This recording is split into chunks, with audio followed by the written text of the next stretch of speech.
Okay, so when we say New Testament, ano po bang unang sumasagi sa ating isip?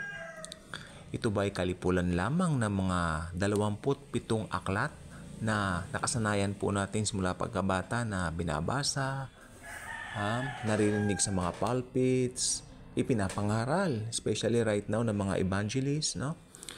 Ganun lang po ba? Actually, kung titingnan po nating mabuti, susumahin po nating mabuti, ang New Testament ay katuparan ng Old Testament. Dapat alam po natin yan. Alam po natin na iisang person lamang ang tinutukoy sa New Testament. At ito pa ang shocking, yung tinutukoy sa New Testament, siya rin po yung tinutukoy sa Old Testament. Ganito po yan. Sa Old Testament, tungkol sa kanya rin po ito, kaya lang concealed. Concealed, no? Pero dito po sa New Testament, sa kanya rin po ito, pero this time, siya po ay na-reveal na. He is revealed in the New Testament. Okay.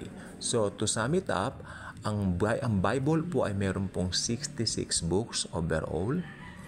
At ito po ay tungkol kay Jesus. Kaya, umpisahan man natin ito sa Genesis, tapusin man natin ito sa Pahayag, sa Revelation, uuwi ito kay Jesus. Walang part ng Bible na hindi si Jesus.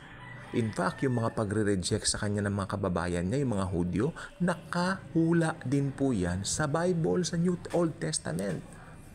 Kaya kung nagbabasa po tayo ng Bible, importante po alam natin yung context, alam natin sino ang sinasabihan, patungkol kanino, okay? Pero ito ang iprente po natin sa ating mga sarili.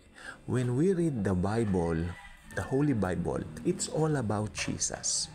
Kaya napakahalaga na ito ay binibigyan natin ng pansin o ng puwang sa bawat araw naman ng ating buhay.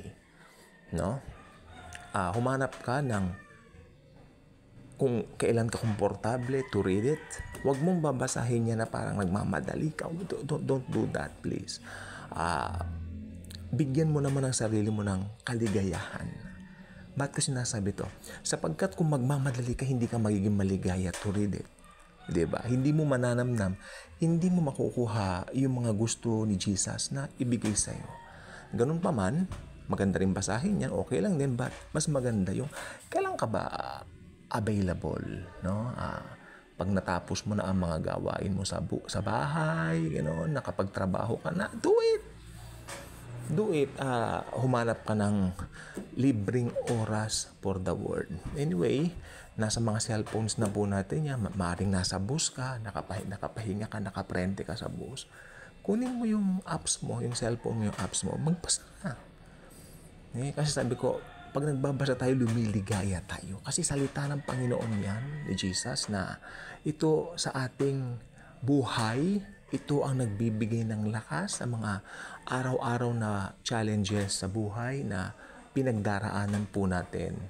Ito po ang ating gabay, ito po ang ating nag-iisang tagapagturo kung ano yung dapat nating gawin sa buhay natin. Siyempre sa pangunguna ng Holy Spirit. Diba? And since nasa atin naman ang Holy Spirit, tayo mga Kristiyano po, hindi naman naaalis sa atin yan. When you read the Bible, nandun na po yung leading niya. He will lead us. Diba? Siguro sabihan mo na lang siya, Banal na Espiritu Santo, ako ay magbabasa ng Bible, ako ay i-lead naman po ninyo. Ayan, ganun po. Basta wag po nating kalilito ang Old Testament concealed. Ibig sabihin, hindi pa nare-reveal yung pinatutungkulan nito. Pero dito po sa New Testament, na-reveal na po siya, ang Panginoong Jesucristo. Lahat ng hinula sa Kanya sa Old Testament ay dito po napangyari na pong lahat sa Bagong Tipan. At meron pa pong mga hula na darating sa mga darating na araw. Thank you, and Jesus truly loves us all. Medyo nagmadali ako, may tug na naman. Na naman na. Sige po, thank you po.